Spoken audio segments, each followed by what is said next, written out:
Sir.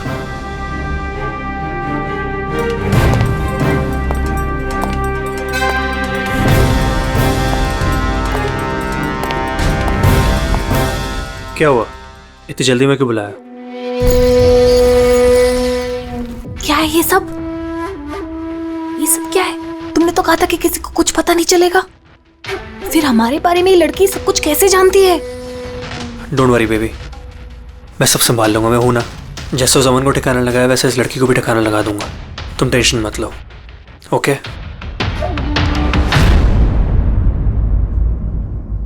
पहले हमसे तो निपट लो। You are under arrest, Mr. Ashwin.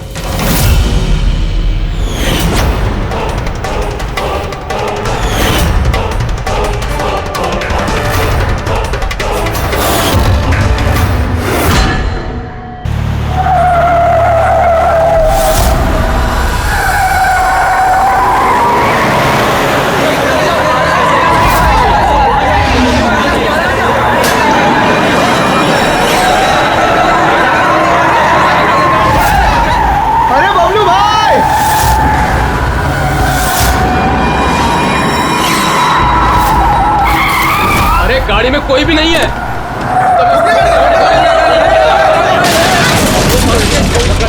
पेड़ से जाके ठोकी थी गाड़ी।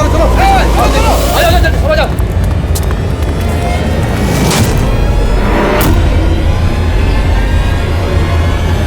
अरे बबलू भाई, अंदर तो देखो, ड्राइवर नहीं है। गाड़ी अपने आप कैसे चल रही थी? एक्सीडेंट के केस में सीआईडी को बुलाया तुम लोगों ने? सर मुझे लगा है नॉर्मल एक्सीडेंट नहीं है, इसीलिए। क्यों? ऐसा क्यों लग रहा? सर आइए खुद ही देख लीजिए, आइए।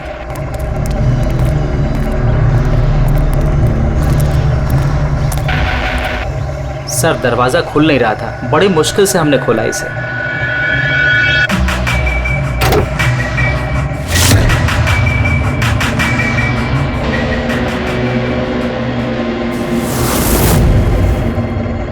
ये पहले किसने देखा? सर इन लोगों ने। मैं देखता हूँ। किसने देखा था पहले? क्या हुआ था?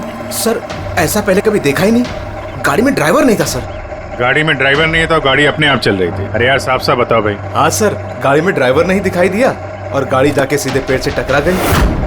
अरे क्या बात कर रहे हो? गाड़ी के अंदर ड्राइवर है, मना पड़ा है। नहीं सर, सच में गाड़ी में ड्राइवर नहीं था, नहीं तो ये गाड़ी मेरी भी गाड़ी को टकराते हुए बच गई। लाश की हालत से तो लगता है कि गाड़ी काफी स्पीड में थी।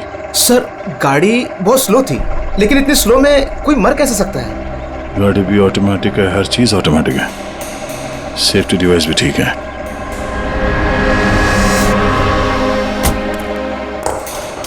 ये लोग तो बोल रहे हैं कि इन लोगों ने इसे ड्राइव करते हुए देखा ही नहीं।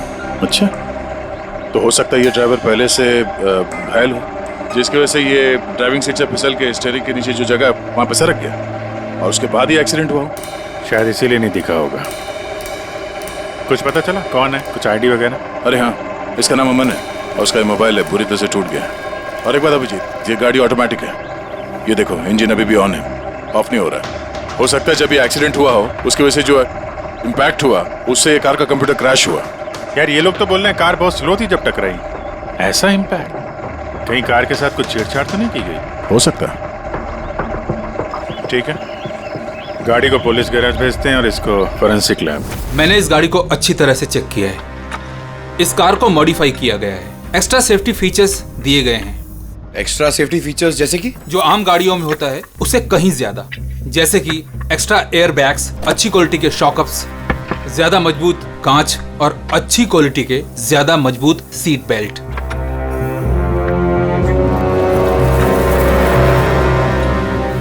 ये देखो, nicotine patch. Nicotine patch?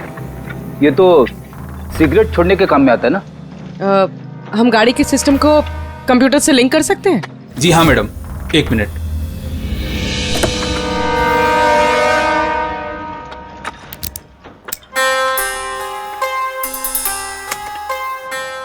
Ma'am, किसी ने सेटिंग चेंज किया है। कार के सॉफ्टवेयर को हैक किया गया है। खिड़की के कांच से लेकर ब्रेक तक सब कुछ कोई और कंट्रोल कर रहा था। अगर सब कुछ कोई और कंट्रोल कर रहा था, फिर हादसे के बाद इंजन उसने बंद क्यों नहीं किया? टक्कर की वजह से कार का वायरलेस सिस्टम डैमेज हो गया था। इसलिए कार बंद नहीं हुई। गाड़ी को हैक किया गया है? मतलब ये एक्सीडेंट नहीं है, ये तो मर्डर है।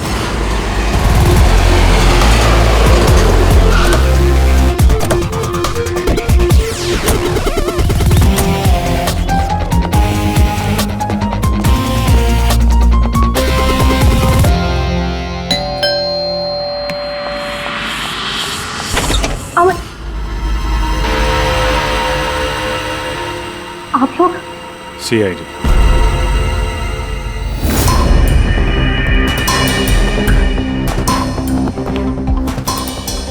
अरे इस आदमी पर कोई टैंकर चढ़ गया था क्या? सारी की सारी हड्डियां टूट गई हैं। कोई टैंकर वैंकर नहीं चढ़ा था इसके ऊपर साउंड के। एक छोटा सा एक्सीडेंट हुआ था यार। छोटा सा? हाँ, वो भी किसी ने करवाया था। आपके पति अमन का एक्सीडेंट हुआ है और वो नहीं रहे। आपको कैसे पता? अमन को कार नहीं चलानी चाहिए थी। वो कभी कार नहीं चलाता था सर, क्योंकि उसे पता था कि छोटा सा झटका भी उसकी जान ले सकता है। पर आप लोग, मेरा मतलब है कि सीआईडी यहाँ पे। जी, क्योंकि हमें लगता है कि उनका खून हुआ है। खून? पर ऐसे कैसे हो सकता है सर? एक्सीडेंट से पहले तो अमन मुझसे फोन पे बात कर रहा था, हम दोनों फोन पे बात कर रहे थे कि अचानक फोन कट हो गया। मैंने बहुत ट्राई किया लेकिन फोन नहीं मिला। मैं समझ गई थी कि कुछ तो ठीक नहीं है। अमन कभी भी खुद गाड़ी ले जाकर इतना बड़ा जोखिम नहीं उठा सकता था। खुद ड्राइव नहीं करते तो ड्राइव कौन करता है? सर, हमारा एक ड्राइवर है। कहाँ वो ड्राइवर? कहाँ है अभी? उसकी तबीयत खराब थी, इसलिए वो छुट्टी पर है। कहीं उस ड्राइवर नहीं तो कुछ गड़बड़ नहीं गई गाड़ी में? नहीं सर, हमारा ड्राइवर बहुत ही भरोसेमंद इंसान है। वो ऐसा कभी नहीं कर सकता। पिछले 15 साल से वो हमारे लिए कार चला रहा है। सर, इसके शरीर पर 7 जगह हड्डियों के टुकड़े टुकड़े हो गए। 43 जगह हेयरलाइन फ्रैक्चर्स हैं और 21 जगह माइन्यूट फ्रैक्चर्स हैं। और हैरानी की बात तो ये है कि इसके पहले भी इसके शरीर पर बहुत सारे फ्रैक्चर्स हो चुके थे जो अब हील हो गए। बस इन हड्डियों के टूटने की वजह से इसके शरीर के नाजुक अंग जैसे हार्ट, फेफड़े, ये सब डैमेज हो गए और मौत भी शायद इसी वजह से हुई है। साळुंखे, ये जो निशान है स्क्वेरिश, ये कैसे निशान है? बस ये निकोटिन पैचेस के निशान है। इसके शरीर पे बहुत ज्यादा है। इसे सिगरेट पीने की लत थी और वो इसे छोड़ना चाह रहा था। Nicotine patches? अच्छा। और फिर यार अभी तारिका ने बताया कि इसके शरीर पर पुराने फ्रैक्चर्स के निशान भी हैं, बहुत सारे। ये पुराने फ्रैक्चर्स का क्या मतलब हो सकता है? अमन को ड्राइविंग तो आती थी ना? हाँ सर। तो फिर जोखिम किस बात का? अमन मेरे या आपकी तरह नहीं था सर। छोटे से छोटा झटका भी उसकी जान ले सकता था। ड्राइविंग की वजह से उसकी जान को खतरा था। इसलिए हमने कार में भी काफी मॉडिफिकेशंस करवाई थी और ड्राइवर को भी कहा था कि कार आराम से चलाए। छोटा झटका भी उसकी जान ले सकता था? क्या मतलब? क्या कुछ था उसको? कोई प्रॉब्लम थी? सर, अमन का शरीर कमजोर था, नाजुक था। यार तू क्या कर रहा है साळुंखे? अरे ये बस ये ऑस्टियोजेनेसिस इम्परफेक्ट है। ऑस्टियोजेनेसिस इम्परफेक्ट मतलब ब्रिटल बोन डिजीज? एग्जैक्टली, भंगुर अस्थि रोग। मतलब इसकी हड्डियां भंगुर हैं। और इसीलिए बॉस, इसकी हड्डियों को अगर जरा सा भी झटका लगे तो चकनाचूर हो सकती हैं। 25 से ज्यादा बार उसके फ्रैक्चर्स हो चुके थे। हमेशा खतरा रहता था उस पे। मुझसे जितना हो सके मैं उसकी सुरक्षा का ख्याल रखती थी ताकि उसे कोई झटका न लगे। घर में, कार में हमेशा उसकी सुरक्षा का ध्यान रखती थी। यहाँ तक कि जब अमन को पता चला कि सिगरेट पीने से हड्डियाँ कमजोर होती है तो अमन ने पूरी कोशिश की सिगरेट छोड़ने की, तभी इतने मामूली एक्सीडेंट से भी ये हाल हो गया था शरीर का। लेकिन वो अचानक गाड़ी लेके कहाँ गया था? सर मुझे नहीं पता, लेकिन जब वो अकेला गाड़ी लेकर चला गया तो मुझे उसकी बहुत चिंता हुई और मैंने अमन को फोन किया। हेलो अमन। या बेबी बोलो। अच्छा, तो तुम खुद ड्राइव कर रहे हो। तुम्हें पता है ना तुम्हारा ड्राइव करना कितना ज्यादा खतरनाक है, लेकिन तुम मेरी बात सुनते तक नहीं। वैसे ऐसा कौन सा जरूरी काम था जिसके लिए तुम खुद गाड़ी लेकर निकल गए? ड्राइवर तक का वेट नहीं किया गया तुमसे। जरूरी था स्वीटहार्ट, लेकिन तुम परेशान मत हो, मैं गाड़ी आराम से ही चला रहा हूँ। अमन, मुझे ऐसा क्यों लग रहा है कि तुम मुझसे कुछ छुपा रहे हो? देखो सुप्रीति, मैं मानता हूँ कि मैं सारी बातें तुमसे शेयर नहीं कर पा रहा, लेकिन इसका मतलब ये नहीं कि तुम उल झुल बातें सोचने लग जाओ। है कुछ प्रॉब्लम्स, मैं उन्हें सॉल्व कर लूँ, फिर तुम्हें सब कुछ बता दूंगा। प्रॉब्लम्स? तुम अभी क्यों नहीं बता सकते मुझे? क्योंकि ये सब खतरनाक है, वो लोग बहुत खतरनाक हैं, मैं तुम्हें नहीं बता सकता। खतरनाक लोग? Oh no. अमन, हेलो। कौन सा प्रॉब्लम? और ये किन खतरनाक लोगों की बात कर रहे थे? वो कुछ पता है आपको? सर मैं कुछ नहीं जानती। अमन की किसी से कोई दुश्मनी, कोई बिजनेस राइवलरी वगैरह? इस बारे में मुझे कुछ भी पता नहीं, लेकिन हाँ, मयंक और नेहा आपकी शायद कुछ मदद कर सकते हैं। मयंक और नेहा? ये कौन है ये लोग? मयंक पेशे से एक वकील है और अमन का दोस्त भी, और नेहा अमन की सेक्रेटरी थी। अच्छा, ये मयंक का ऑफिस कहाँ है? अमन सर का खून? आप? मैं नेहा, अमन सर की सेक्रेटरी। लेकिन अमन की मौत तो एक्सीडेंट में हुई है ना? जी हाँ, मौत तो एक्सीडेंट में हुई है, लेकिन एक्सीडेंट अपने आप नहीं हुआ है। करिए बताइए कि आप दोनों मिस्टर अमन को कब से जानते हो? मतलब कब से काम कर रहे हो उनके साथ? सालों से। हम लोग साथ में काम ही नहीं करते थे, बल्कि बहुत अच्छे दोस्त भी थे। अमन की बीमारी की वजह से ज्यादातर बिजनेस वगैरह मैं ही हैंडल करता था। और नेहा जी आप? सिर्फ मैं और मयंक सर ही तो थे, अमन सर का पूरा बिजनेस संभालते थे। वैसे बिजनेस क्या है उनका? इन्वेस्टमेंट का बिजनेस है। हम लोग अलग अलग कंपनीज में पैसे लगाते थे और जब वो कंपनीज में मुनाफा होने लगे तो अपना परसेंटेज वापस ले लेते थे। ऐसी 50 कंपनीज है जहाँ पर पैसे लगाए थे अमन ने। किस तरह का कंपनीज में इन्वेस्ट करते थे ये? वैसे तो कई सारी कंपनीज में पैसे लगाए थे, लेकिन उनकी सबसे ज़्यादा दिलचस्पी 20-30 फार्मास्यूटिकल्स कंपनीज में थी। फार्मा कंपनी या दवाइयों की कंपनी? जी, ये कंपनीज बहुत नुकसान में चल रही थी, लेकिन आपको तो पता ही होगा अमन की बीमारी के बारे में। और ये कंपनीज उसी बीमारी का इलाज निकालने की कोशिश कर रही थी, और अमन का सपना था कि इस बीमारी का इलाज संभव हो जाएगा तो किसी और को वो तकलीफ नहीं उठानी पड़ेगी जो उसे थी। और सर अभी तो उन कंपनीज में फ़ायदा भी होना शुरू हो गया था। कोई दुश्मनी, किसी से कोई लड़ाई झगड़ा? नहीं सर, ऐसा तो कुछ नहीं था। अगर कुछ होता तो वो मुझे ज़रूर बताते थे। अमन की वाइफ का कहना है कि पिछले कुछ दिनों में वो परेशान लग रहा था। आपको जानती? परेशान तो थे, मगर मुझे कुछ बताया नहीं। मुझे लगा काम का प्रेशर होगा बस। आपने बताया था कि दवाइयों की कंपनी जो नुकसान में चल रही थी उनमें से कुछ को फायदा होने लगा था। सबको नहीं सर, शायद एक को। मुझे उसकी डिटेल चाहिए। जी, मुझे अकाउंट चेक करना होगा। ठीक है। और मुनाफे के अलावा कोई ऐसी बात जो आपको अलग लगी या फिर कुछ अजीब सी हो, वो भी बता दीजिएगा।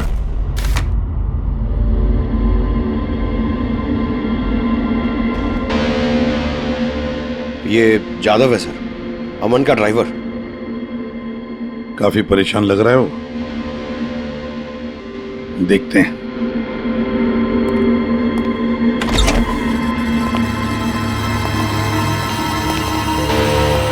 जादव? जी सर। अमन के ड्राइवर है ना? जी सर। क्यों छुट्टी पर क्यों गए थे तुम? साहब बीमार हूँ और अमन सर ने मुझे खुद छुट्टी दिया था। मिस्टर अमन को तुम ही लेके जाते थे ना? जी मैडम, अमन सर मेरे साथ ही जाते थे। कभी वो कोई टैक्सी वगैरह नहीं लेते थे। तो फिर तुम तो हमें बता सकते हो कि अमन साहब कहाँ कहाँ जाते थे, है ना? जी जी। ये देखो जादव, ये जगह पर उनकी मौत हुई थी। अब ये जो रास्ता है ये कहां पर जाता है या फिर वो इस रास्ते पर कहां जा रहे थे, ये तुम्हें पता है? मुझे नहीं पता है। देखो, हमें पता है कि तुम इसके बारे में जानते हो। तुम्हारी भलाई इसी में है कि सीधे सीधे बता दो। जी मैडम। सुप्रीति मैडम से कुछ कहिएगा मत। वो सड़क के कुछ दूर पे एक मोटेल है, वहां हमेशा वो बार बार जाते थे। मोटेल में बार बार जाते थे? क्यों, इससे मिलने जाते थे? जी साहब, एक मैडम थी।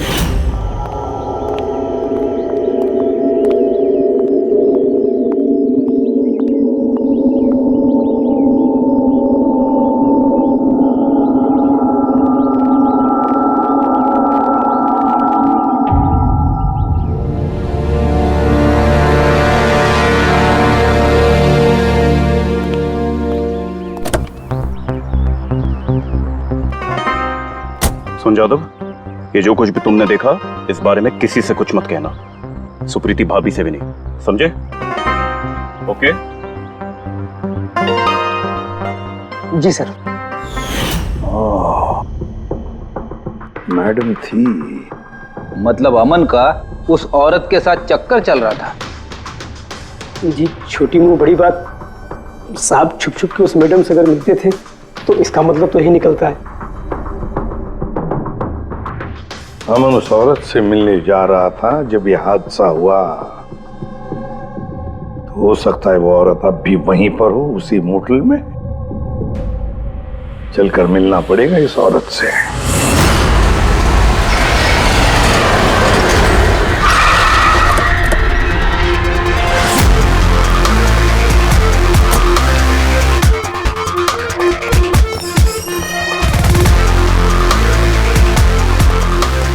Excuse me. Yes madam, how can I help you? हम किसी से मिलने आए हैं। लेकिन आप लोग हैं कौन और किससे मिलना है आप लोगों को? हम लोग सीआईडी से। ये आदमी, ये आपके मोटेल में आता जाता रहता है? हाँ मैडम। किससे मिलने आता है? हमारे होटल के रूम नंबर 305 में एक मैडम रुकी हुई है, रूही। वो उनसे अक्सर मिलने आता रहता है। 305? यस सर, वो अभी चेकआउट करने वाली है। ये रूही हाथ से निकलनी नहीं चाहिए। कहां से जाना है? सर यहाँ से लेफ्ट। पंकज, स्टेयरकेस से जाओ, हम दोनों लिफ्ट से जाते हैं।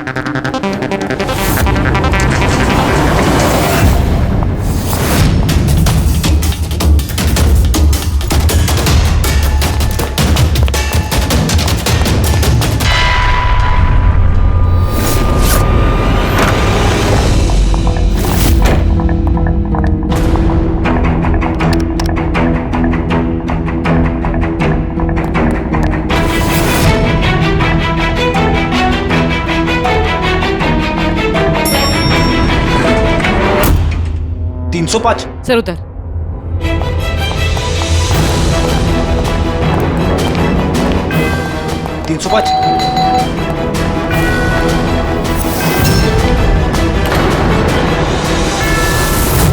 रूही?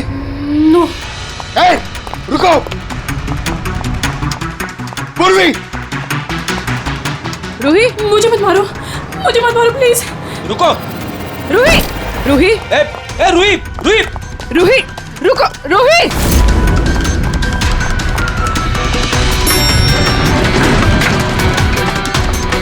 ए, रुक जा। रूही, रुको। ए, रुक जा। रूही, मार दो मुझे, लेकिन तुम लोग भी बच नहीं पाओगे। तुम लोगों का सच सबके सामने आ ही जाएगा। सच? कौन सा सच? मैं सब जान चुकी हूँ तुम लोगों के बारे में, सब जान चुकी हूँ। क्या बोल रही हो तुम? तुम्हें ऐसा क्यों लगता है कि हम तुम्हें मारेंगे? आओ। कौन सा सच? रूही, हम सीआईडी से। सीआईडी? चलो मान लिया रूही कि तुमने कुछ नहीं किया, लेकिन अगर तुमने कुछ नहीं किया तो वहां से भागी क्यों? मुझे लगा कि ये लोग मुझे मारने आए हैं। इसका मतलब कोई है जो तुम्हें मारना चाहता है। जी, वही लोग जिन्हें हम एक्सपोज करने वाले थे, उनके खिलाफ हमारे पास सारे सबूत थे। कौन लोग और कैसे सबूत? हाँ, बताओ।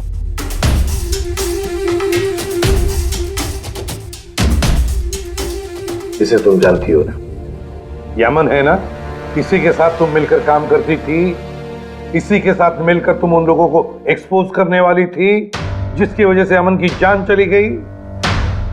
देखो भी, अब शायद तुम्हारा नंबर है, वो लोग तुम्हें मारेंगे। सर मैं मरना नहीं चाहती, मैं मरना नहीं चाहती सर। तो फिर बताओ, बताओ जल्दी, कौन लोग हैं वो? उनका राज छुपाने से वो तुम्हें छोड़ेंगे नहीं। सर,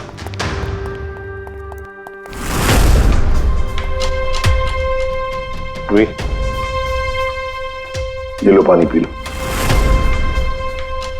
पियो। और मैंने जो कहा, ठंडे दिमाग से सोचो, अपने बारे में सोचना जरूर। मैं आता हूं।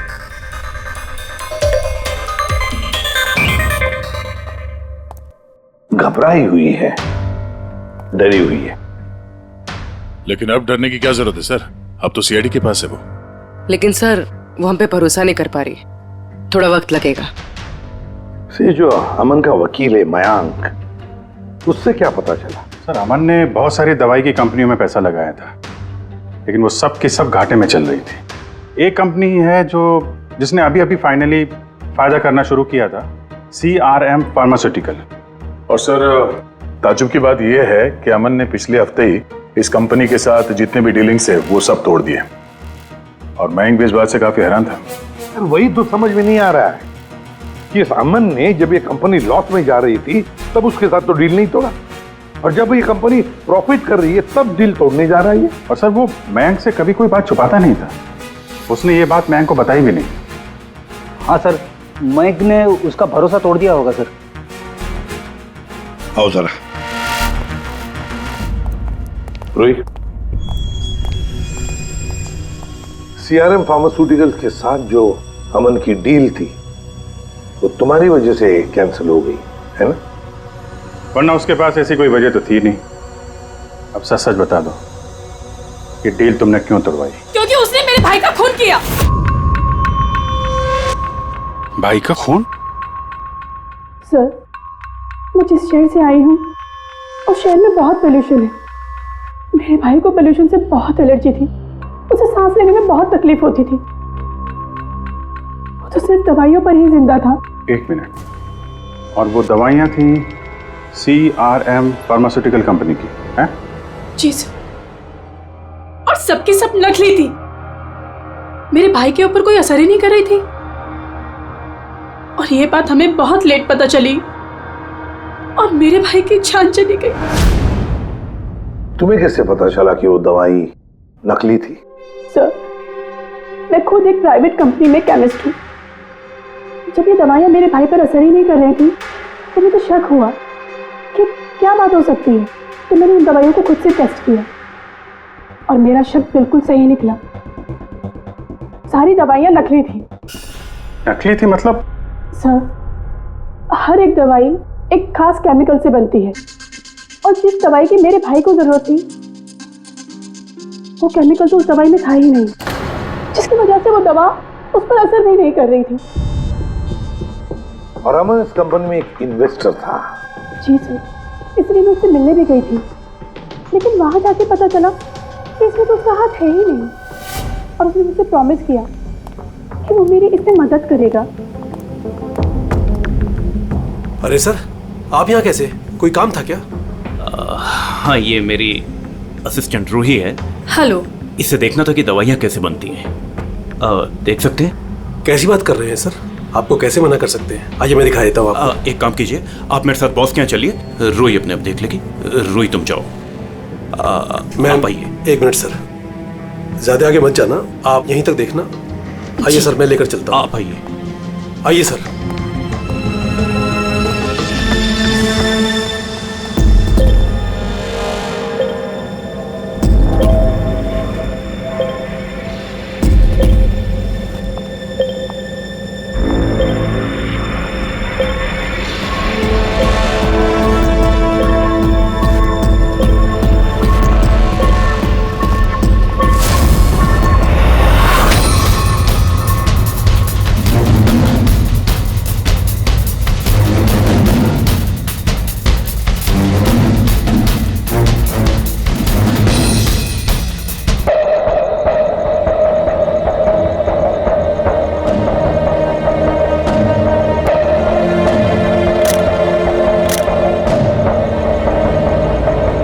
ये तो वही केमिकल है, लेकिन ये लोग यहाँ से बाहर क्यों लेके जा रहे हैं? सर हमने सारे सबूत जुटा लिए थे और सारे सैंपल्स भी टेस्ट किए थे। एक बात तो पक्की है कि सामन की मौत और सीआरएम फार्मास्यूटिकल्स का कोई ना कोई संबंध जरूर है। कुछ ना कुछ तो गड़बड़ जरूर है। बॉस, इतनी सुरक्षित कार होने के बावजूद इसकी हड्डियां कैसे टूटी ये पता चल गया। अच्छा सर, अमन के खून में से हमें एक ऐसा केमिकल मिला है जिससे एपिलेप्टिक फिट्स आते हैं, मिर्गी का दौरा। माय गॉड यार, अमन को तो ब्रिटल बोन डिजीज था। मिर्गी का दौरा आ जाके वो गिर जाता, उसकी हड्डियां टूट जाती, इसी की वजह से इसकी मौत हुई है। तो मतलब जिसने भी ये किया वो जानता था अमन के ब्रिटल बोन्स डिजीज के बारे में, और उसे बड़े चालाकी से उसका नाजायज फायदा उठाया। पहले उसने अमन की गाड़ी का कंप्यूटर हैक किया और फिर एक्सीडेंट से पहले उसे उस केमिकल का इंजेक्शन दिया जिसकी वजह से उसे मिर्गी का झटका आ जाए। उसे मालूम था अमन किसी भी हालत में बच ही नहीं सकता। अगर मिर्गी का झटका आ जाता तो वो गिर जाता, जिसकी वजह से उसकी हड्डियां टूट जाती और वो मर जाता। अगर उसमें से भी बचता तो कार के एक्सीडेंट में से तो बच ही नहीं सकता था वो।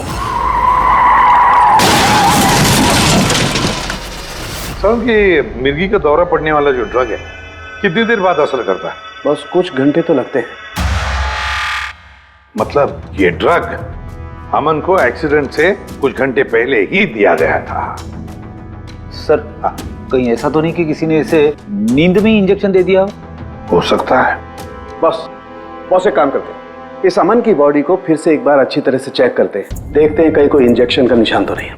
तारिका? Yes sir. अच्छा साहब, की सीआरएम कंपनी की नकली दवा के बारे में क्या पता चला? बॉस, उन नकली दवाइयों में एम्फेड्रिन नहीं है। ओह, मतलब रूही सही कह रही थी। सर ये कुछ केमिकल्स की लिस्ट है जो सीआरएम कंपनी ने पिछले महीने मंगाई थी। माय गॉड बॉस, इसमें तो वो केमिकल सबसे ज्यादा मात्रा में जो सीआरएम की दवाई में होना चाहिए था, 500 गैलन। 500 गैलन तो बहुत बड़ी गड़बड़ है, बहुत ही बड़ी गड़बड़ है। पंकज, अभिजीत और दया से कहो कि सीआरएम कंपनी में जाओ और वहां से मुझे फोन करें। और फ्रेडी, तुम और पूर्वी अमन के घर जाओ और पता लगाओ एक्सीडेंट के दिन अमन से कौन कौन मिलने आया था। इंजेक्शन? सर, अमन तो इंजेक्शन से बहुत डरता था। ऐसा हो ही नहीं सकता कि वो खुद को इंजेक्शन लगा ले।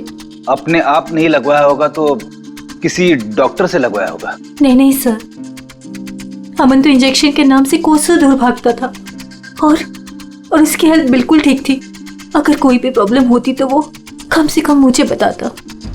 किसी और से नहीं लगवाया, खुद नहीं लगाया, तो फिर वो केमिकल उसके खून में पहुंचा कैसे? अच्छा बता सकती है, घर से निकलने से पहले अमन किस किस से मिला?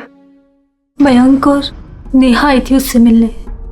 और हाँ मैम, एक आदमी आया था अचानक से, जसवंत। अब जसवंत? ये जसवंत कौन है? जी, जसवंत सीआरएम कंपनी का सीईओ है और अमन ने उसकी कंपनी में पैसे इन्वेस्ट किए थे।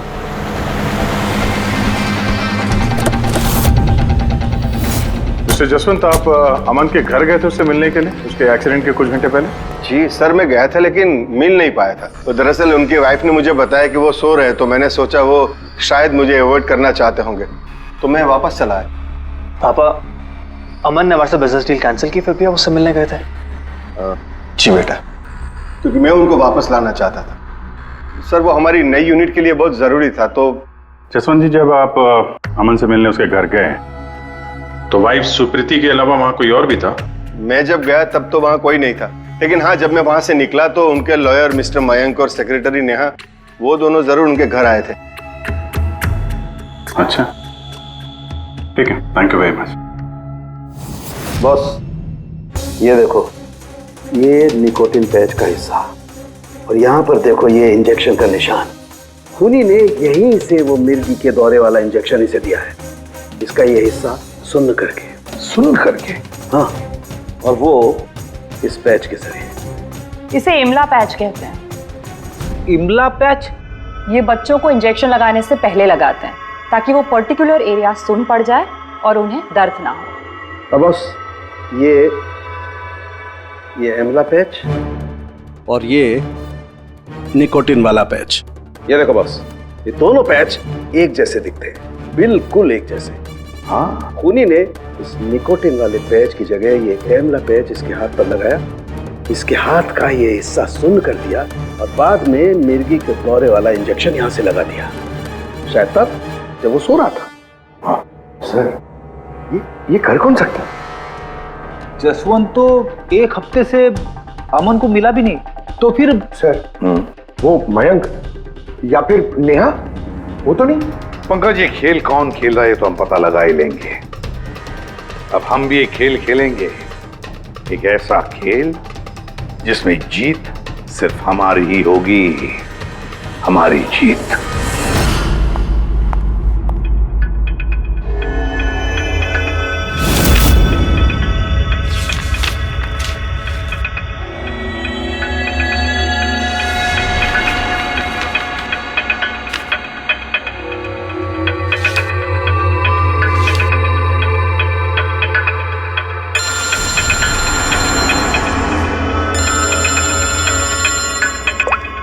हेलो, मेरा कुरियर तो तुम तक पहुंच गया होगा। कौन है तुम? और ये सब मुझे क्यों भेजा है? तुम लोगों ने अमन को तो मार डाला, लेकिन तुम लोग मुझ तक नहीं पहुंच सकते। अगर तुम लोग चाहते हो कि मैं अपना मुंह बंद रखूं, तो मुझे 5 करोड़ रुपए देने होंगे। ये क्या बकवास कर रही हो? मुझे इन सब के बारे में कुछ नहीं पता। वो तो जब ये सबूत पुलिस तक पहुंच जाएंगे तो तुम्हें खुद ब खुद पता चल जाएगा कि मैं क्या कह रही हूँ और क्या बोल रही हूँ। देखो देखो देखो, मैं कुछ इंतजाम करता हूँ, मुझे थोड़ा सा टाइम दे दो। ठीक है, तुम्हें 2 दिन का वक्त मिलता है, मैं फिर कॉल करूँगी।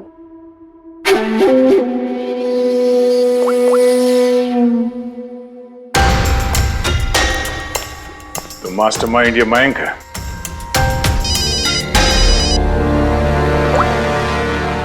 हेलो अभिजीत सर, मैं मयंक बोल रहा हूँ। सर, मुझे एक कोरियर आया और एक लड़की का फ़ोन भी आया और उसने मुझसे 5 करोड़ रुपए मांगे, तो मैंने सोचा ये बात आपको बता दूं। नहीं, बहुत अच्छा किया तुमने, मैं देखता हूँ। Thanks. Thank you so much. Mayank का फ़ोन था। उसने उस कुरियर रूही के बारे में बताया सर, और उसने ये भी कहा कि उसने जानबूझ के समय मांगा ताकि हम इस तक पहुँच सके। तो ये मयंक नहीं बल्कि कोई और ही है।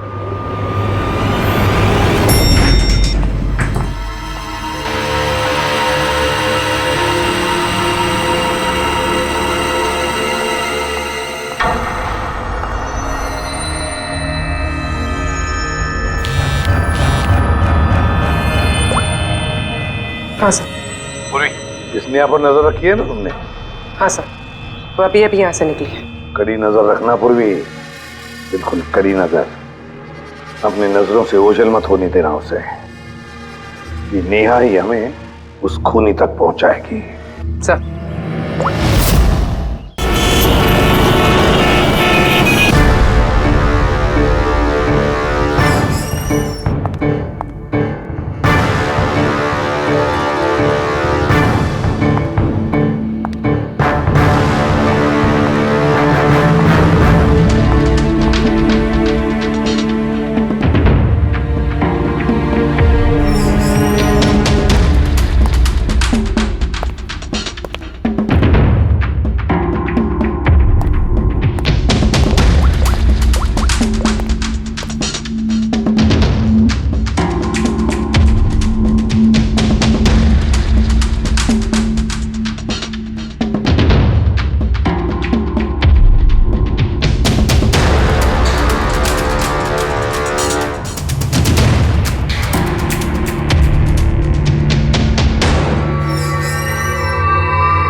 सर।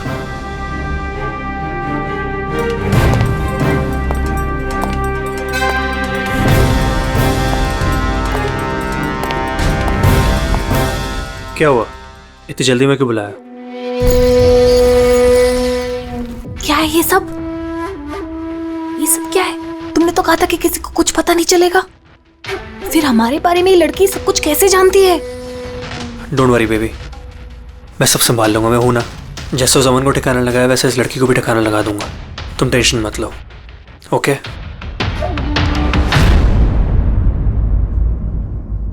पहले हमसे तो निपट लो। You are under arrest, Mr. Ashwin.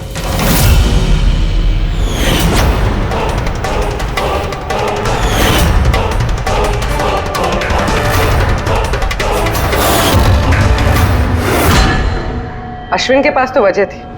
तुमने अपने बॉस का खून क्यों किया? हम दोनों एक दूसरे से प्यार करते हैं। जब मुझे पता चला कि अमन सर सीआरएम फार्मास्यूटिकल की जांच कर रहे हैं तो ये बात मैंने अश्विन को बता दी ताकि वो लोग अपनी गलतफहमियां दूर कर सके। लेकिन इसने तो अमन को ही दूर कर दिया। क्यों अश्विन? मैं जानता था कि अमन को कुछ समझाने का कोई फायदा नहीं होगा। वो तो हमें जेल भिजवा के ही रहता। तुमने मेरे भाई को मारा, अमन का खून किया और ना जाने कितने मासूमों की जान ली होगी तुमने अपनी इन नकली दवाइयों से। बिजनेस में बहुत घाटा हो रहा था, नुकसान पे नुकसान हो रहा था। डैड नहीं मानते, इसलिए उनको बिना बताए मैंने केमिकल्स को नॉर्थ इंडिया के प्लांट में भेजना शुरू कर दिया। उससे हम नशा बनाते थे। थोड़ा प्रॉफिट हो ही रहा था कि अमन ने सारा खेल बिगाड़ दिया। सिर्फ फायदे के लिए दवाइयों की जगह पे तुम ये जहर बनाने लगे थे, हाँ?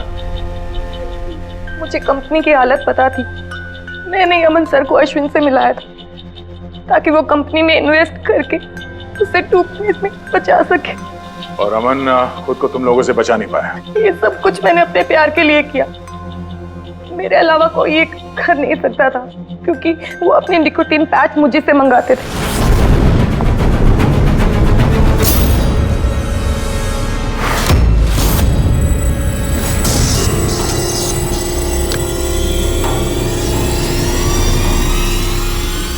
उसके अगले दिन जब हम अमन के घर पर गए। अरे आप लोग आ भी गए, पर अमन तो सो रहे हैं। अगर कुछ इम्पोर्टेंट काम है तो मैं जगा देती हूँ। नहीं कोई बात नहीं, हम इंतजार करेंगे। ओके, मैं अभी आती हूँ।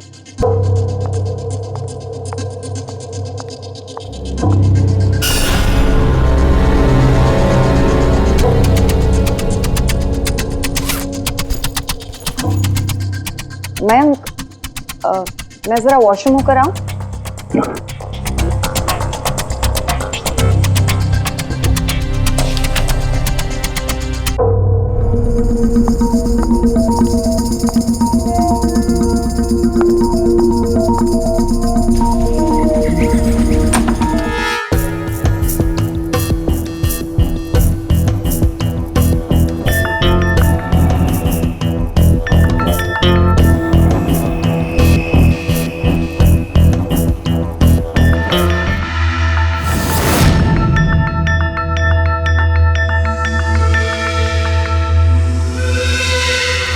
और वो दौरा उसकी कमजोर हड्डियों के लिए जानलेवा बन गया।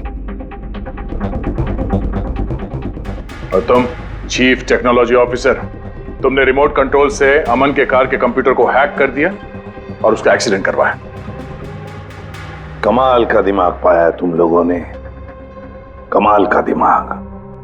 काश यही दिमाग किसी अच्छे कामों में इस्तेमाल करते तो देश का भला हो जाता, समाज का भला हो जाता।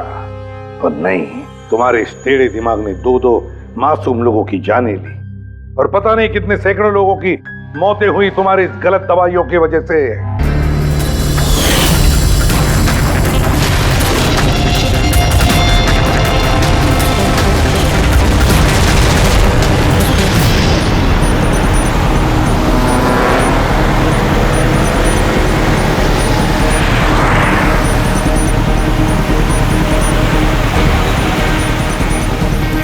सर वो गाड़ी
बचाओ मेरे साहिल को। तुम लोगों ने बोला था ना, छोड़ो। तुमने बोला था ना मेरे साहिल को बचाओगे। कुछ नहीं होगा उसे। बोलो कहाँ है मेरा साहिल, बोलो। बोलने को क्या हालत कर दी उसकी। मार डाला मेरे साहिल को तुमने मार डाला मेरे साहिल को। तुमने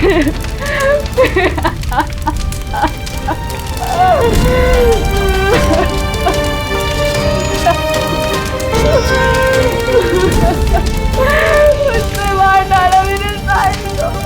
उसने मार डाला।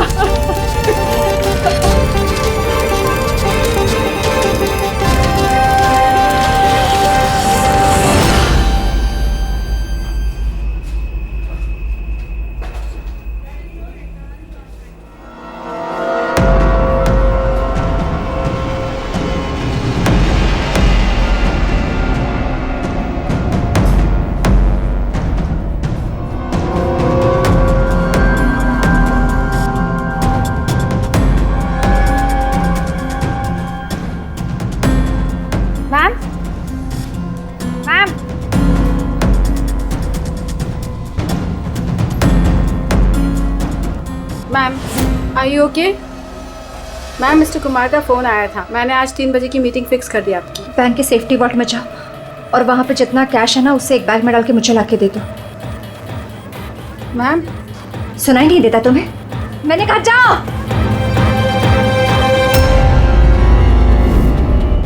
कर क्या रही हो? किसका मुंह देख रही हो? मैं मैनेजर हूँ, मेरी बात सुनो, जाओ। मैम, क्या हुआ ma'am? See, this is a bank robbery. कोई शोर मत मचाना। मैं कह रही हूँ किसी को कुछ नहीं होगा, वरना सबके सब मारे जाएंगे। मुझे सिर्फ पैसे ला के दो, मैं यहाँ से चली जाऊंगी। मैं कुछ समझ नहीं पा रहा हूँ मैम। रॉबरी और आप इस बैंक के मैनेजर हैं। आप क्या Just shut up. मैं जो कह रही हूँ वो करो। जाओ और पैसे लेकर आओ। ना? ये देखा?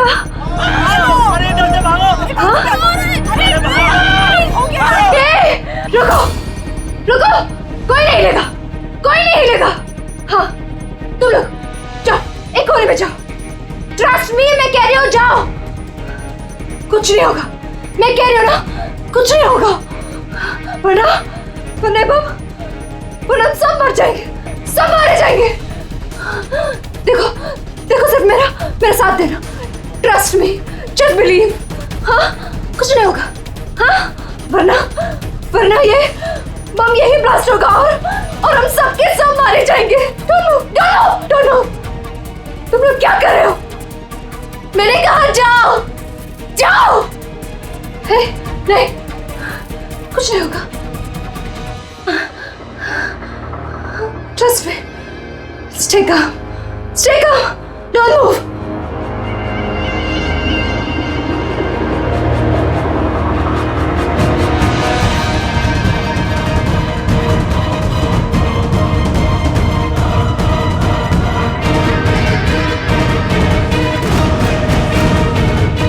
जल्दी पैसा लेकर आओ।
सर पूर्वी ने मोबाइल ट्रैक कर लिया उसका।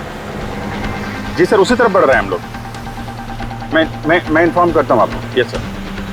क्या पोजीशन है पूर्वी? सर उसका मोबाइल यहाँ से कुछ 5 किलोमीटर की दूरी पर है।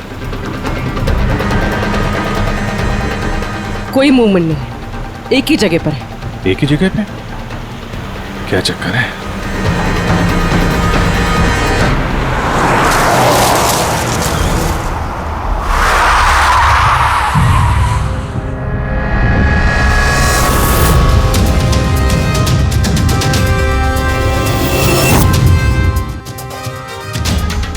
सर, उसने बॉम्ब वेस्ट पहना।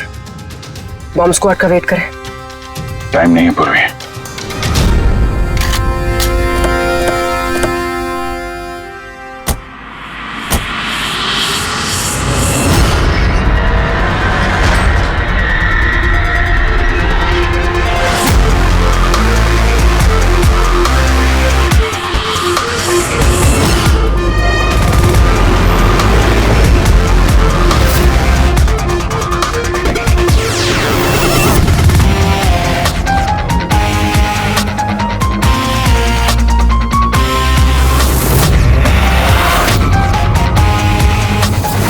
अभिजीत, लड़की अकेली है, कोई मूवमेंट नहीं है।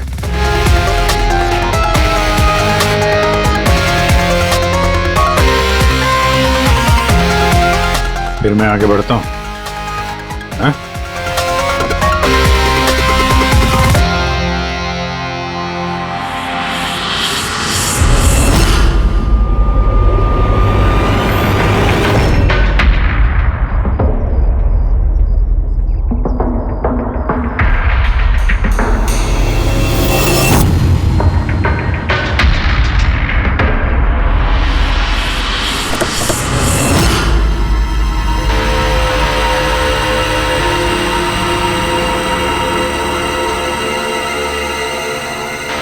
सर ये तो बेहोश है।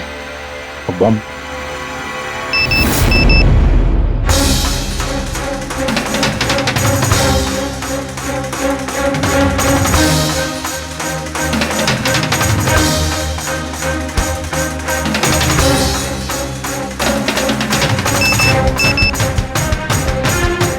मोबाइल?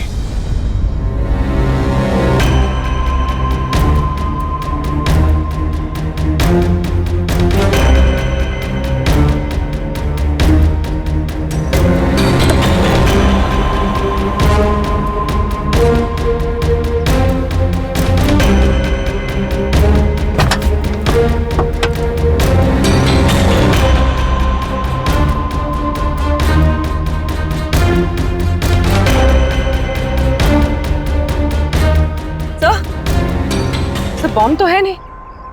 पैसों का बैग भी नहीं है गाड़ी में। इसके पति का मैसेज है।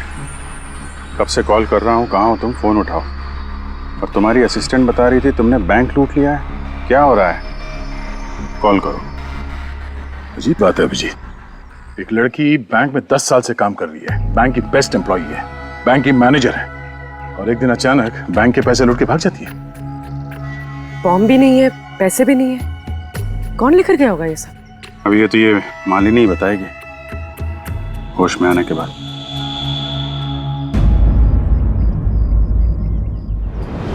सर वो मेरा प्लान नहीं था। वो मेरे पास ऑप्शन भी नहीं था। प्लीज मेरा विश्वास कीजिए। मैंने एग्जैक्टली क्या हुआ ये बताओ। वो कल रात को पार्टी अटेंड करके जब मैं अपने गाड़ी की तरफ बढ़ रही थी तभी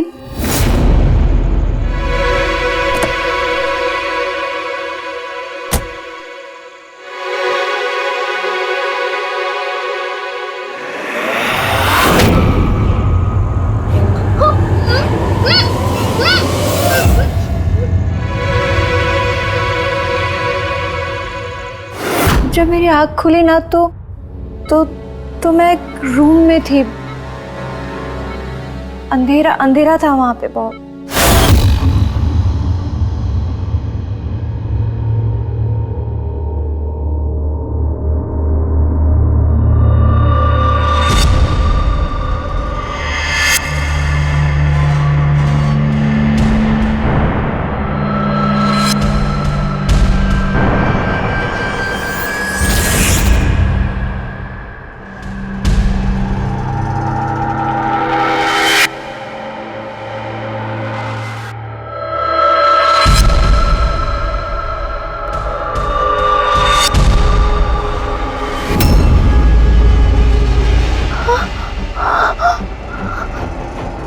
मालिनी, अगर तुमने वो जैकेट उतारने की कोशिश की तो बॉम्ब ट्रिगर हो जाएगा। कौन हो तुम?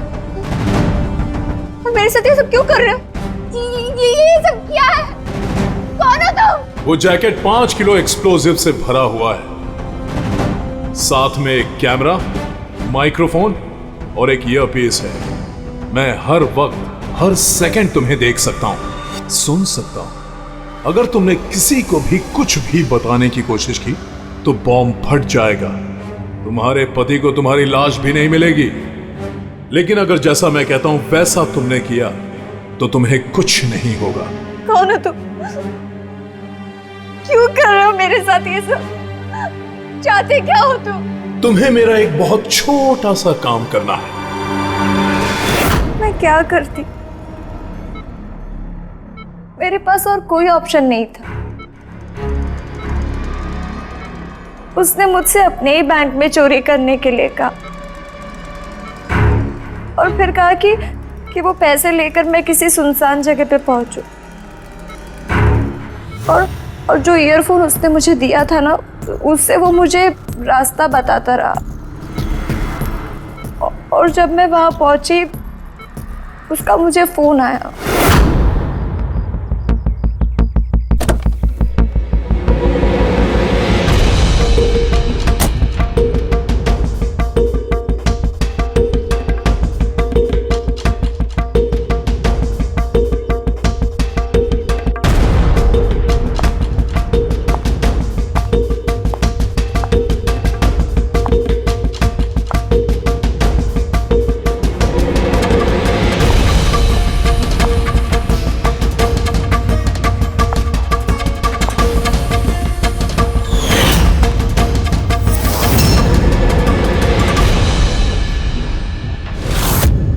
कॉफी पीते ही मैं बेहोश हो गई। उसके बाद मुझे कुछ याद नहीं, कुछ नहीं पता मुझे क्या हुआ। और जब आँख खुली तो मैं यहाँ हॉस्पिटल में थी। उसने तुम्हें बेहोश करके तुम्हारी जैकेट निकाली और पैसे लेके भाग गया। इसका मतलब है जिस क्रिमिनल को हम लोग ढूंढ रहे हैं उसे किसी ने नहीं देखा अभी। तुम्हें किसी पे शक है?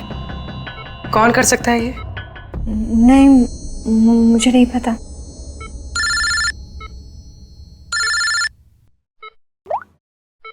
हाँ सड़ुंके साहब। अभिजीत, बॉम्ब का पता चल गया है। बॉम्ब के बारे में कुछ पता चला क्या? अभिजीत, मालिनी के कपड़ों की टेस्टिंग की है मैंने। उसने उन कपड़ों पर बॉम्ब जैकेट पहना हुआ था।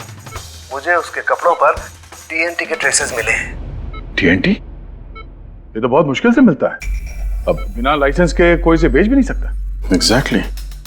ये टीएनटी उन्हें मिला कहाँ से होगा? अभिजीत, ये टीएनटी दरअसल मिलिट्री ऑपरेशंस में और माइनिंग साइट्स में ज्यादातर इस्तेमाल होता है, लेकिन उसके लिए स्पेशल लाइसेंस की जरूरत होती है और उन लोगों का इसका पूरा रिकॉर्ड भी रखना पड़ता है। Okay sir, thank you very much. किसी माइनिंग साइट से चुराया होगा टीएनटी।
यहाँ तो कोई भी नहीं है।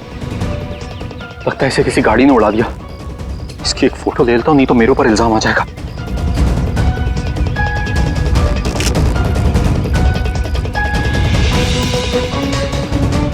जिंदा भी है कि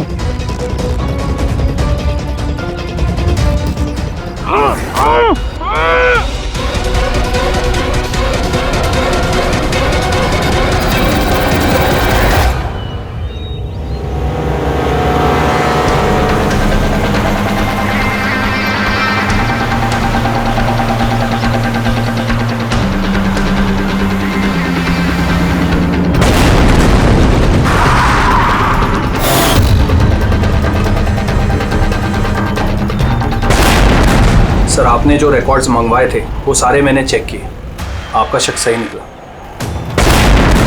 वाकई हिसाब में गड़बड़ी हुई है। सर 3 हफ्ते पहले फैक्ट्री से 50 किलो TNT यहाँ आना था, लेकिन डिलीवरी सिर्फ 40 किलो की ही हुई है।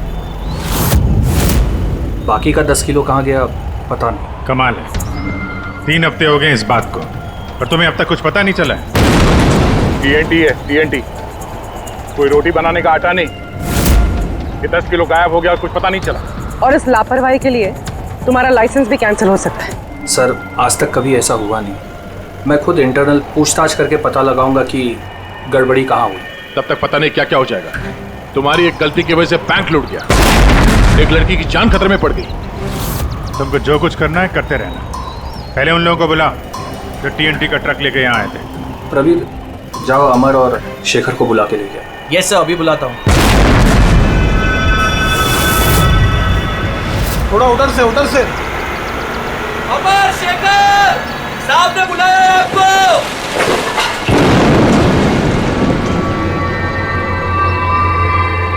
सर ये है शेखर और ये है अमर। ये दोनों ही उस दिन कंसाइनमेंट लेकर आए थे। 50 किलो TNT निकला वहां से और यहाँ पहुंचा 40 किलो। बाकी 10 किलो कहाँ गया?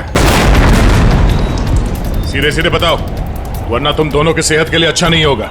सर हमको तो पता ही नहीं था कि हमारे साथ ऐसा भी कुछ हुआ है। हम तो फैक्ट्री से टेम्पो लेके सीधा यहाँ आ गए। शायद वहीं से लोडिंग करते हुए कोई गलती हुई हो या किसी ने चुरा लिया हो। सर गोडाउन में काफ़ी टाइट सिक्योरिटी रहती है, चोरी करने का कोई सवाल ही पैदा नहीं होता। सर हम लोग सच कह रहे हैं, हम लोग ने कुछ नहीं किया। बको मत। किसको बेचा TNT तुम लोगों ने? उस TNT से बॉम्ब्स बने हैं, इसका मतलब समझते हो? सर हम सच कह रहे हैं, हम लोग यहाँ 10 साल से काम कर रहे हैं, आज तक हम लोगों से ऐसी कोई गलती नहीं हुई है। हम काम से चोरी सोच भी नहीं सकते साहब। अच्छा, जब फैक्ट्री से तुम लोग यहाँ पे आ रहे थे वो TNT लेके, तब रास्ते में कहीं रुके थे तुम लोग? कुछ हुआ था वहाँ पे? जरा ठीक से याद करके बताओ। हाँ सर, RG कॉलोनी पे हमें पुलिस वालों ने रोका था, वहाँ नाकाबंदी भी थी। रोको रोको रोको, तो साइड में लो गाड़ी।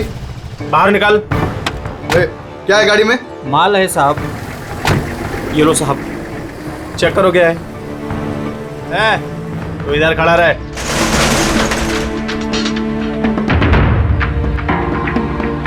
साहब सब बराबर है, हम लोग निकले। बहुत जल्दी है तुझे भागने की? हैं? बहुत जल्दी है? नहीं साहब कोई जल्दी नहीं है। दारू पिया है? नहीं साहब, हमने कहा। चुप, मुझे सिखाएगा? चल चेक करना पड़ेगा। तू खोल मुंह।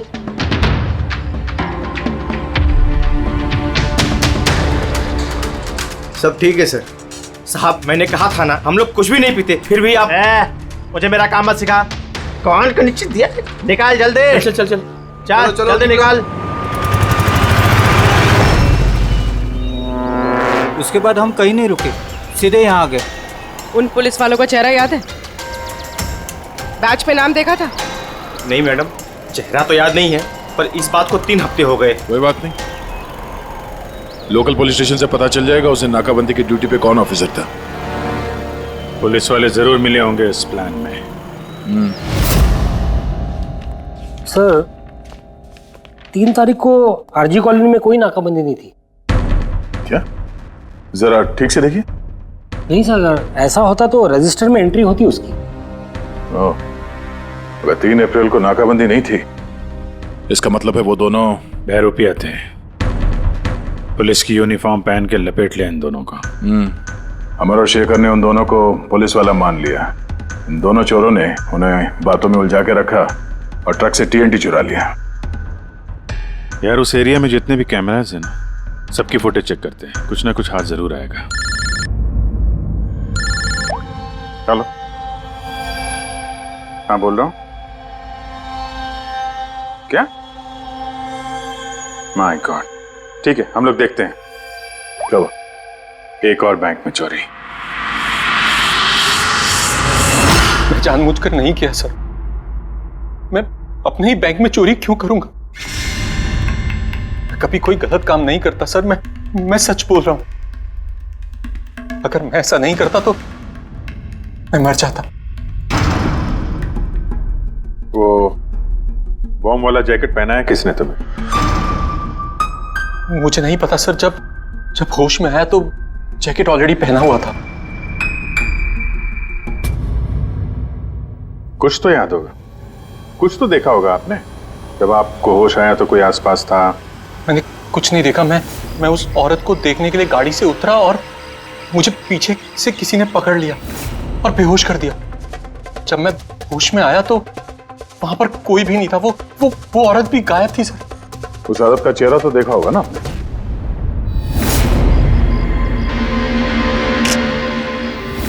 एक मिनट सर, मैंने उसकी फोटो अपने मोबाइल में क्लिक की थी। फोटो ली थी? क्यों? सर अपनी सेफ्टी के लिए। कल अगर एक्सीडेंट केस में मैं फंस गया तो मेरे पास कोई प्रूफ तो होगा दिखाने के लिए कि वो एक्सीडेंट मैंने नहीं किया। ये देखिए सर।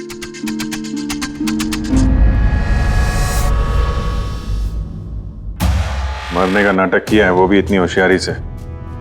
चेहरा छुपा रखा है। प्रोफेशनल क्रिमिनल्स हैं, अपने पीछे कोई एविडेंस नहीं छोड़ते हैं। इन्हें तो रंगे हाथों ही पकड़ना होगा।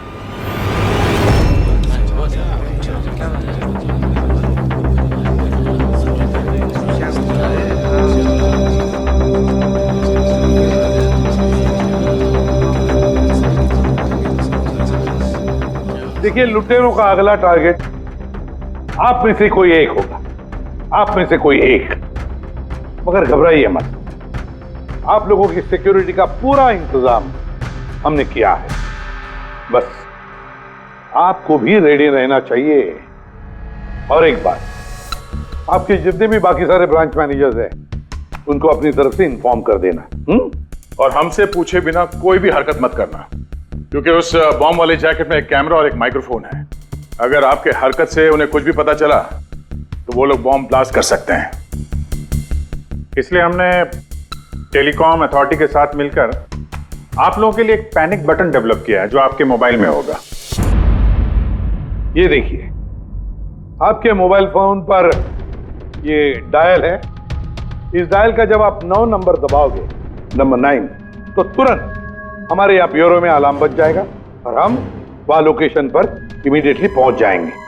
लेकिन एक बात, ये बटन बैंक लूटने के बाद ही दबाना, क्योंकि हम चाहते हैं कि बैंक लूटी जाए और चोरों को लगे कि उनका प्लान सक्सेसफुल हो गया है। हम उन्हें रंगे हाथों पकड़ना चाहते हैं जब वो पैसे लेने आएंगे आपसे।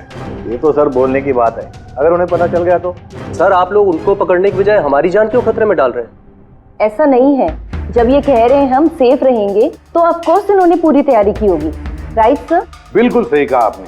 देखिए, आप सबकी जान की जिम्मेदारी हमारी ही है और आपको हम कुछ नहीं होने देंगे। लेकिन सर आपको कैसे पता कि वो लोग ऐसा ही करेंगे? करेंगे, लोग ऐसा ही करेंगे, फिर से बैंक लूटेंगे। लेकिन अब देखना ये है कि कब लूटेंगे।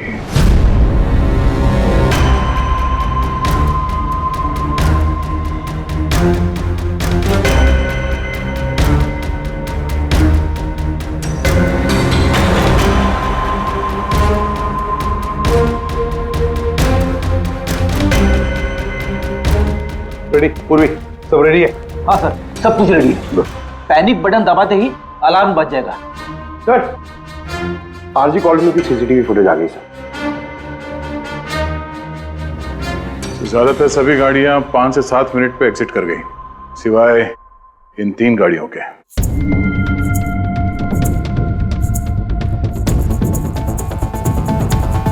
इसको 40 मिनट लगा, इसको 50 मिनट। और ये तो बाहर निकली नहीं, वापस मुड़ के चली गई। सर अगर 20 की स्पीड से भी चलते हैं तो 15 मिनट में एग्जिट करना चाहिए था, लेकिन इनको तो 40 और 50 मिनट लग गए। इन्हीं में से कोई है जो उस ट्रक का इंतजार कर रहा था जिसमें TNT आया था? तीनों गाड़ियों के डिटेल्स निकालो अभिजीत, सब पता चल जाएगा। चंदन सर, 3 बजे से 5 बजे के बीच तुम्हारी गाड़ी आरजी कॉलोनी पे क्या कर रही थी? सर मैं वहाँ किसी का वेट कर रहा था। किसका वेट कर रहे हो? सर मेरे फ्रेंड का। मैं उससे वहाँ पिकअप करने के लिए गया था, लेकिन उसने आने में बहुत लेट कर दी। हाँ सर, मेरी गाड़ी बंद पड़ गई थी वहाँ पर। मैंने मैकेनिक को बुलाया लेकिन उससे भी गाड़ी ठीक नहीं हुई।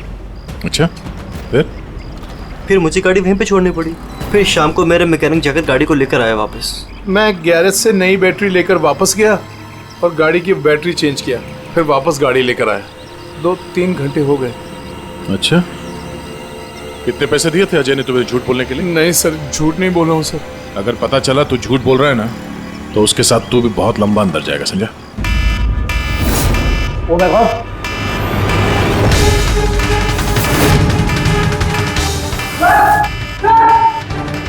आप रेडी? पैनिक अलार्म बज गया। Santa cruise east. पूर्वी, लोकेशन बताओ। Santa cruise east, Shastri Nagar, NBFC bank. Manager कौन है? Sir Sahil Kumar. Phone track करो, देखो कहाँ कहाँ जाता है।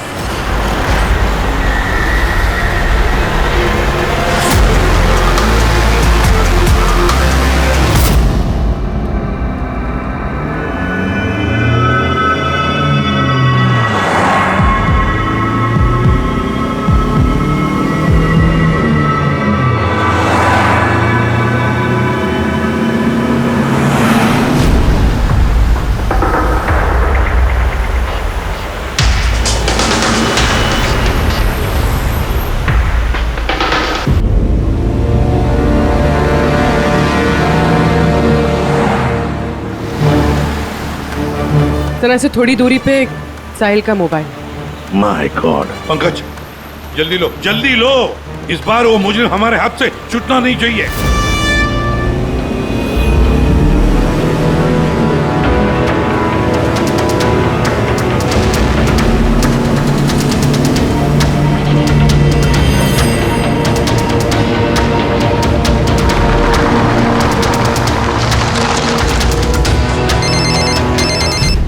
हेलो, एसीपी प्रतिबंध बोल रहा हूँ। गलती कर दी एसीपी, तुम्हें इस मामले में नहीं पड़ना चाहिए था। कौन बोल रहा है? कौन बोल रहा है? अब तुम्हारी गलती की सजा एक मासूम को मिलेगी। डैम इट, कौन बोल रहा है? कहां पर से बोल?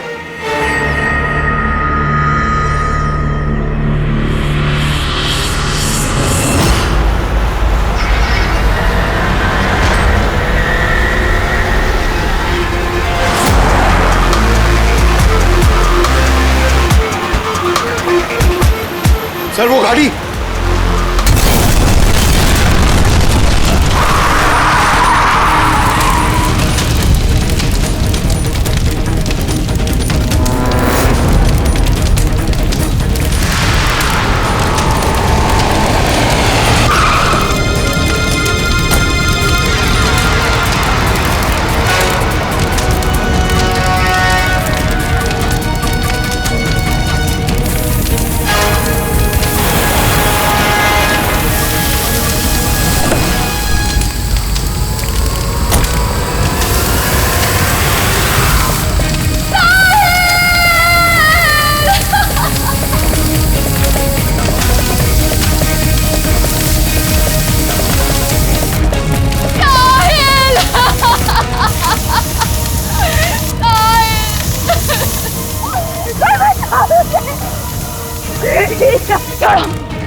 तुमने बोला था ना मेरे साहिल को बचाओगे। तुमने कहा था ना कुछ नहीं होगा उसे। मार डाला मेरे साहिल को तुमने, मार डाला मेरे साहिल को। भाई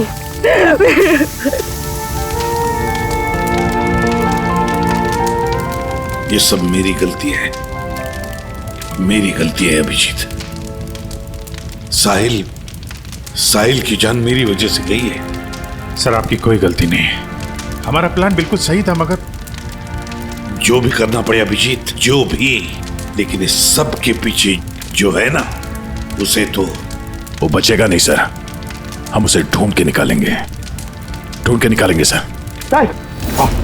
सर तीसरी गाड़ी के मालिक का पता चल गया सर। उसका नाम हर्ष है और वो अंधेरी में रहता है। हर्ष?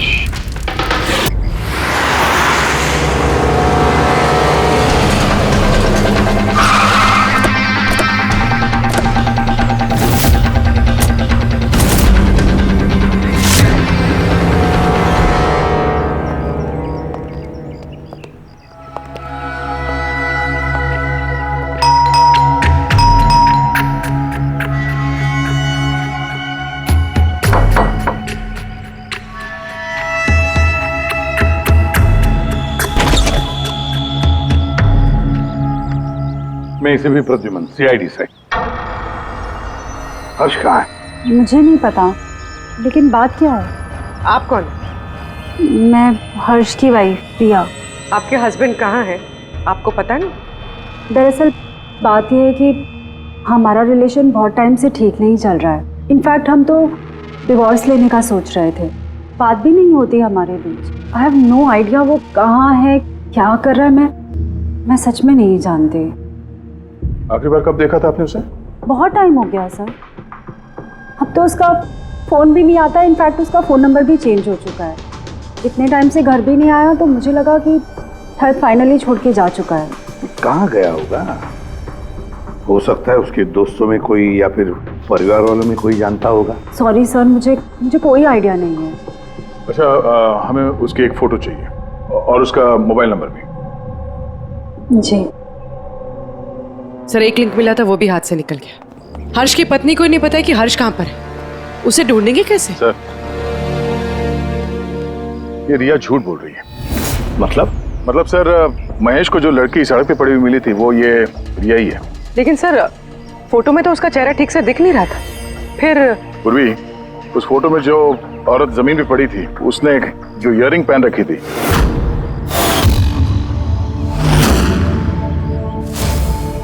वही सेम इयररिंग इस वक्त रिया ने भी पहन रखी है। अच्छा, तो ये बात है। मतलब ये सारा खेल पति पत्नी का है गया, पति पत्नी का, हर्ष और रिया का।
लगता है ये हर्ष का इंतजार कर रही है।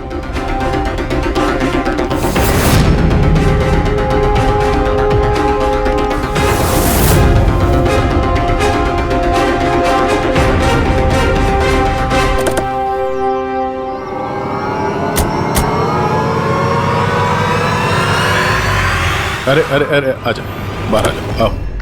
आइए। भैया, तुमने हमें ये नहीं बताया कि तुम दोनों पति पत्नी हनीमून पे जा रहे हो? हाँ? चल। क्यों हर्ष जी, ऐसा काम ही क्यों करते हो कि मुंह छुपाना पड़े? हाँ? मुंह तो दिखाओ अपना। हाँ?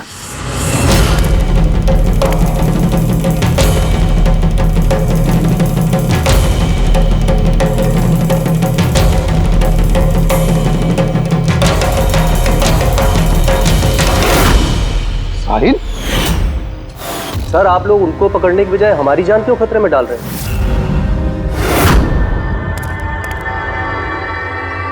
तुम?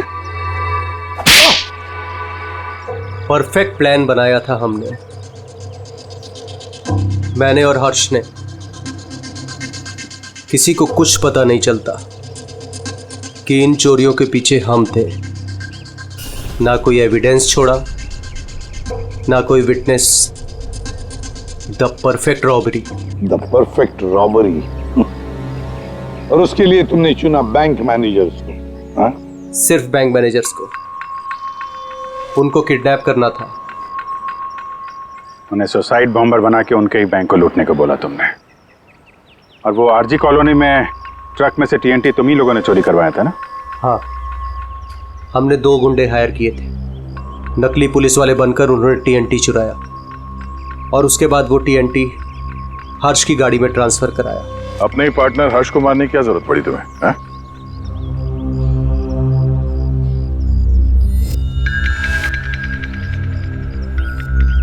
मैं और रिया बहुत करीब आ गए थे और इस बात का आइडिया हर्ष को नहीं था।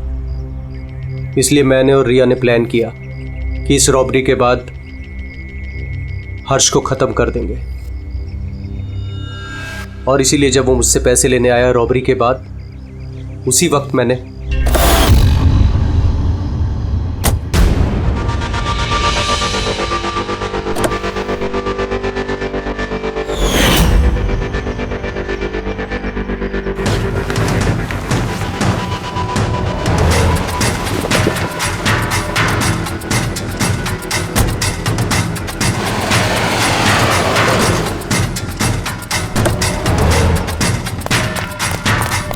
वाह, एक तीर से 2 शिकार। हर्ष को रास्ते से हटा दिया, ये सोचकर कि तुम दोनों मिलकर सारा माल लेके दूसरे देश में जाकर ऐसे जिंदगी जी ले। तुम्हारी वाइफ तुम्हारे मरने का शोक मना रही है। असली दुख तो उसे अब होगा जब उसे तुम्हारी असलियत का पता चलेगा। बड़ी चालाक समझते हो ना अपने आप को? हा? हर मुजरिम यही सोचता है कि उसके इतना होशियार चालाक कोई नहीं है, उसे कोई पकड़ नहीं सकता। लेकिन भूलता है वो कि कानून है और कानून हर बार उससे एक कदम आगे ही रहता है, हर बार एक कदम आगे।